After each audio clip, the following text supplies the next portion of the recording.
Hey, what's up guys, I'm Ben and I put out new content like this every week, so if you enjoy what we see here today, please consider hitting that subscribe button. Today, I've got a new sled in the garage. I think a lot of you guys that watch on a regular basis, after seeing me on my buddy ZR6000 last year, were thinking that I was going to end up with a two-stroke in the garage again.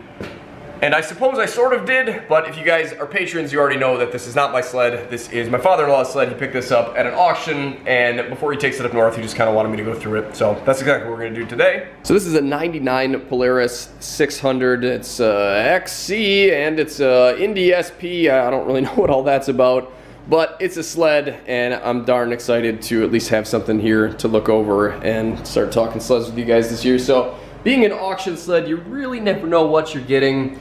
It seems as though maybe this sled spent some time out in a field, or maybe just even in a barn, I guess. This was some of that gravels from my driveway, but I don't think the moss grew there while it was sitting in the garage, so I'm not sure exactly what's going on with that. And that definitely makes me a little bit nervous, since we've got a direct line down into the gas tank here. So this is supposed to have a fuel gauge on it, I think.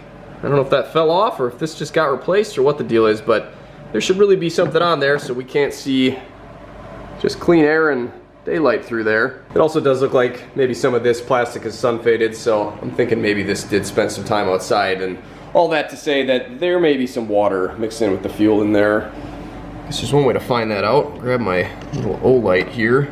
These guys sent me this little guy and that one to test out, so I'll kind of be using those for light in the video today. I believe that's actually magnetic. Oh, there we go, look at that. As long as I don't drop this in here. Oh, well, that answers the question about whether or not our gas cap originally had a fuel level gauge on it. Apparently the apparatus that holds the float is down at the bottom of the tank. Originally I was definitely thinking that I was going to have to drain the fuel out of here, especially since this little funnel would have funneled anything in there that would have landed in it, including water. But it looks like somebody beat me to the punch, which I suppose makes sense. They wanted it to be able to start up and run at the auction, so they probably stuck some new fuel in it. So I guess we'll just stick a new cap on there and call that good. The other neat thing about this guy is that it's got this little clip on the back, and as you saw, this sort of holds it in place when it's in the, I guess, headlight mode in the little holster there. But you can also stick this on your shirt or belt, and that way you don't have to have a headlamp on your head when you're walking around in the woods, or maybe possibly changing a belt out on the sled on the trail.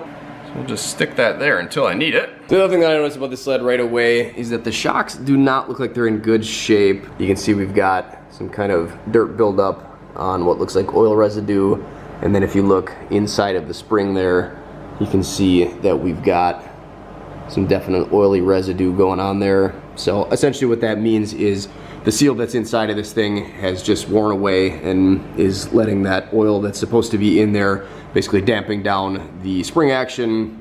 It's just letting it all leak out now, so there's not a whole lot of damping action going on. The other way that you can tell whether your shocks are bad or not is by doing this.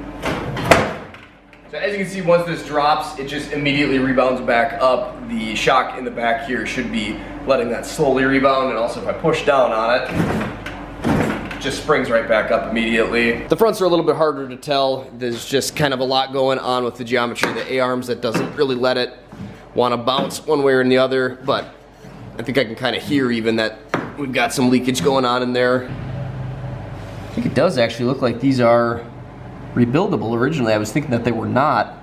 The light is too bright. There we go. I think those must be rebuildable. What does this thing have on it for miles? 4,787? Kind of surprised, but the steering actually seems somewhat tight on here. I would assume that this was going to be super sloppy, but it's actually not that bad. I guess we'll open this up and see what we've got going on inside of there. One thing, we're definitely going to have to replace this foam in here. Seems like the mice have been working on that. Did it just pull out of there? I guess so. Ooh.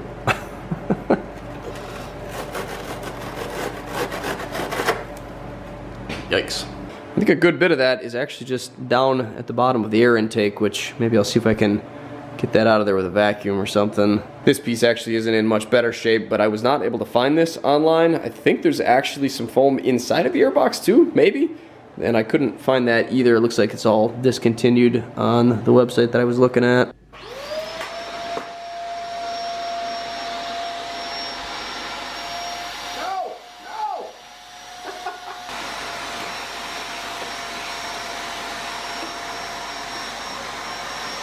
There we go, that looks a little better. Really do not know what to do about this thing though. There is just like nothing left of this. It's just falling apart as I touch it. I guess it's gonna be better than nothing, but I don't know. Maybe we'll have to see if we can't find maybe an aftermarket part or something like that for this. Anybody have any ideas or a place to pick one of these up? I don't know what that foam on the inside is like. Not much better. So everything in here really does look kind of dirty, and I mean, anytime you have an old sled, things just kind of get gunky. You end up with a lot of oil and stuff flying around in here, and it just kind of turns into a bit of a corroded mess after years of riding out on the trails and across roads and stuff like that. I don't really know if any of this necessarily means that it was sitting in a barn or anything, or outside, but I think maybe we do have a little bit of top end leakage going on there. I think there's a little bit of a oily film around that gasket. Hopefully not a huge deal or anywhere we're actually leaking air in. As far as the exhaust goes, again, kind of looks like a little bit of oil and stuff around there, actually even around the head too. Might be a little bit. Pipe seems intact. I actually had to re-weld, I think, this part of the pipe on my 600 Dragon. It doesn't really look like that's in great shape, but I don't see any cracks. The rest of it's got shield on it, so it's hard to tell what's going on there, but as far as all this goes, looks like maybe a little bit of a leak going on there. I guess we'll just see when we fire it up. No, for sure. Gear case looks a little bit wet down at the bottom. I don't know how you're supposed to see that thing, if that's a window to check the level.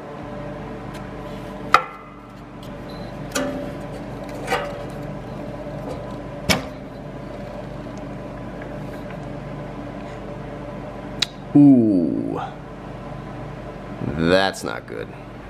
So it seems like there's not really any fluid, just a lot of metal shavings. So that's gonna need to get probably flushed and definitely filled. As far as the rest of the fluids go here, it looks like we do have antifreeze in the overflow, a little bit low. Hopefully that just hasn't been addressed in a long time and it's not actually using it. And by using it, I mean burning it. As far as oil goes, looks like there's oil in there, so that's a good start. I haven't really noticed anything else underneath here, no mouse nests or anything like that yet. Not to say that there still couldn't be, definitely something that you want to check for, because obviously you don't want to start a fire. Let's get these plugs pulled out of here and see what they look like. I guess I should probably mention that this has the 3 settings of the white, but then it also has red, which of course is nice at night because then that kind of saves your night vision. So I can turn the lights off and show you. There we go.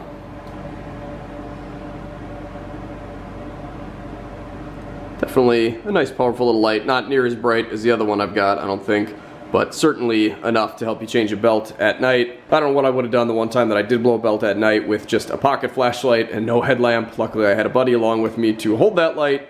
I guess having something like this with a magnet on the bottom would be nice, but I think having that headlamp is just going to be absolutely necessary. Yeah, that just clips in like that, and then it's a headlamp. You can adjust it just by moving it that way. The other one is, I think, slightly brighter and has a little bit more going on. So we've got the red, and I think that will change brightness. Oh yeah, that works actually really well out at night. I'm surprised how far I could see with this thing. So there we've got our sort of low beam. That also has brightness settings just by holding down that button.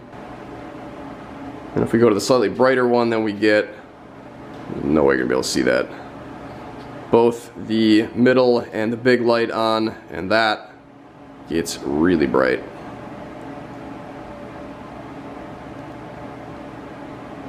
This one also has kind of a neat setting that I don't really know that I'll necessarily ever use, but if you wave your hand in front of it as a sensor, that it will turn it up or down. kind of neat. I mean, I guess I would like to be able to actually turn it on and off that way. Doesn't seem like it works that way at all though. It's not that I'm aware of. Nope. Now neither of these lights are cheap. They're definitely a high-end flashlight, and if that's what you're looking for, I think it's definitely worth taking a look at. There'll be a coupon code down in the description you guys can use to get a little bit off of the top. I also make a small commission off of that sale. I'm not really too worried about that part of it. If you guys are interested, check them out. If you're not, I'm definitely happy to have them though. I think they are a good light to look at if you want something better than just sort of the regular old Amazon specials. Rather than spending $30 3 times on cheap junk, maybe it's better to just spend a little bit more and get something good the first time. Wow, yeah, this is definitely brighter than that other one.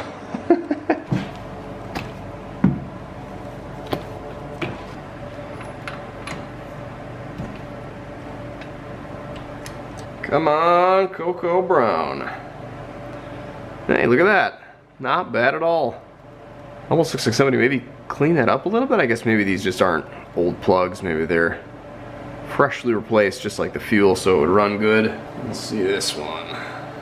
Yeah, about the same. Looks fairly new and maybe a little bit wet even. So with a little over 4,000 miles on here, let's see what this thing will hold for compression.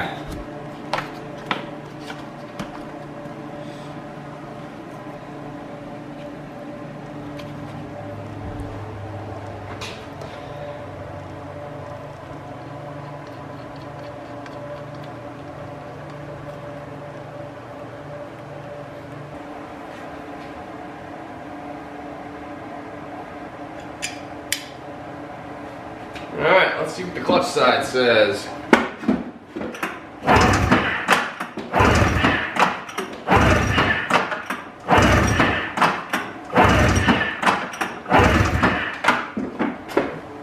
Well, that could be better, but it also could be a lot worse. I'm sitting at right around 115. Let's see what the other side says.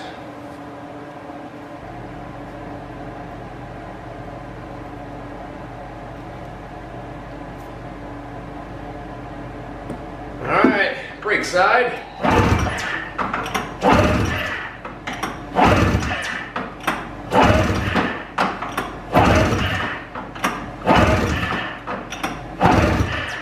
Not quite as good.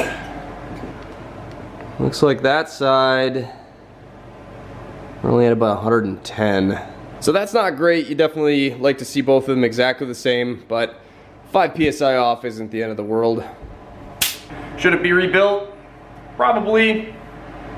Will it be rebuilt? Probably not. Those guys back in there and ready to fire.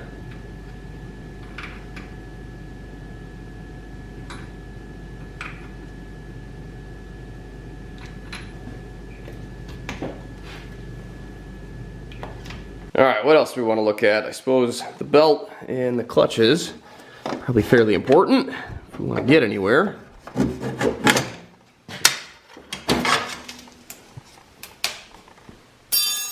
So what do we got here? Belt looks maybe a little bit old on the top there, especially on the lettering here. You can kind of see there's a little bit of cracking going on. I don't know if it's necessarily worth replacing for the short trips that this sled will see. Honestly, the one on the spare rack up here I think looks like it's in worse shape, honestly. Inside and the sides don't really look too bad at all. Primary clutch, a little bit corroded. I think the belt will probably clean some of that up on its own, but might be a good idea to kind of score that all up with some very fine grit sandpaper. The secondary, it's kind of hard to see in there. Looks about the same though. Oh yeah, definitely corroded.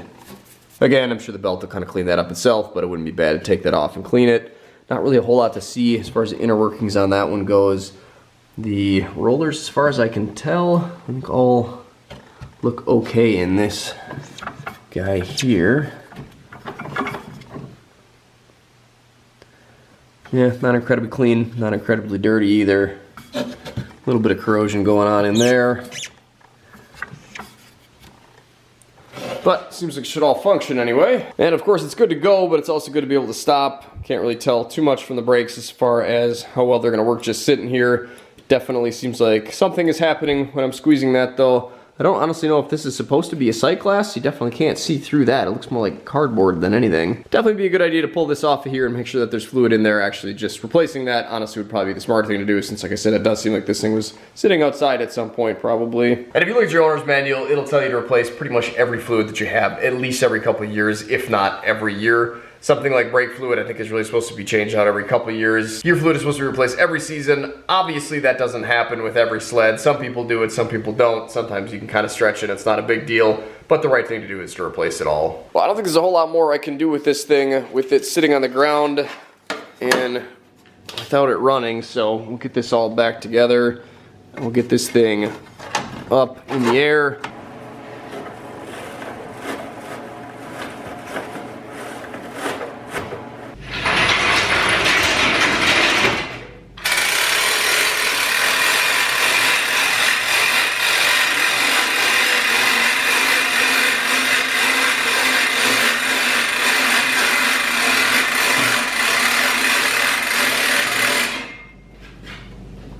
Grab this guy again.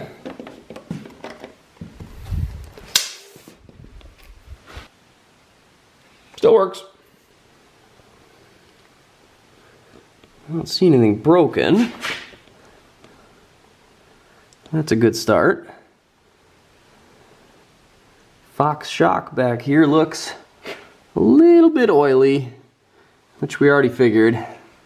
That wasn't going to be in good shape. Front one, a little bit hard to tell with the boot on it. My guess would be it's not going to be in great shape either. Slides, looking a little bit close to the wear bar on this side at the back here, which is sort of strange. Usually the most worn out part is right here where it kind of starts to angle up a bit. I don't know why we would have so much missing back here. So that's a little concerning. As far as our bogey wheels, that one spins freely, doesn't seem too loose. This one, ooh, is apparently locked up. Why is that? Not seeing anything that would stop that, so I'm guessing that bearing is just really shot.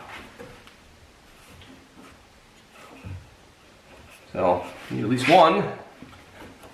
Back ones are always a little hard to tell. That one spins and seems a bit loose. Inside ones, maybe a little bit hard to tell with the skid still in here.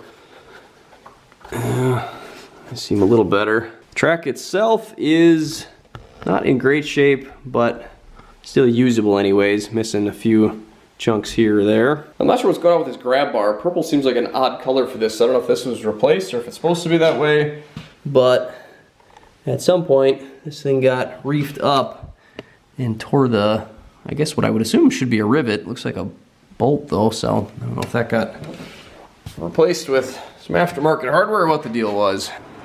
This side also a bit loose. Seems, spins though. So I guess maybe I'll just try and tighten that up. See if that has anything to do with that. That one spins nice. This one, seems a little bit tight. Cog up there looks good, I think. I don't know if we go around to the other side here, if we can see if that's leaking. Doesn't look like there's any oil seeping out that side. Are we looking at the back side of a plastic cog there? No, I think that's it. Yeah, so I guess that means that seal's okay.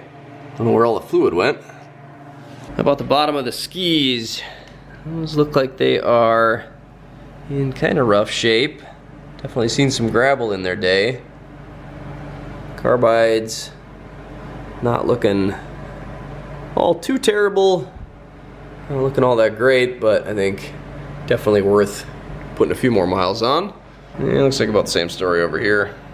Runnable. Ooh. Yikes. That seems dangerous and bad. Oh my god. Wait, does this not even have a nut on it? Oh, I guess it does. It's just stuck way in there. Yeah, that's not good.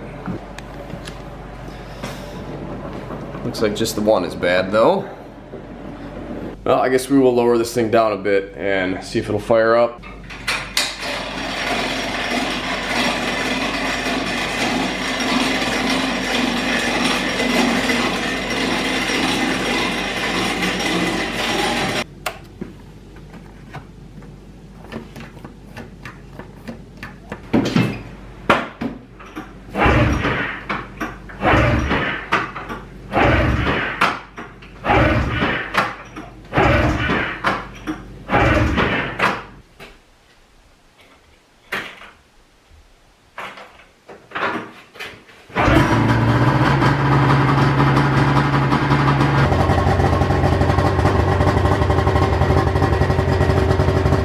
might notice is that we don't have any headlights, and I'm not sure what's going on with that. If you guys have any ideas about what to look at, let me know down in the comments. I don't think it's the bulbs, because there's 3 of them in there and they don't do anything on low or high. Runs though!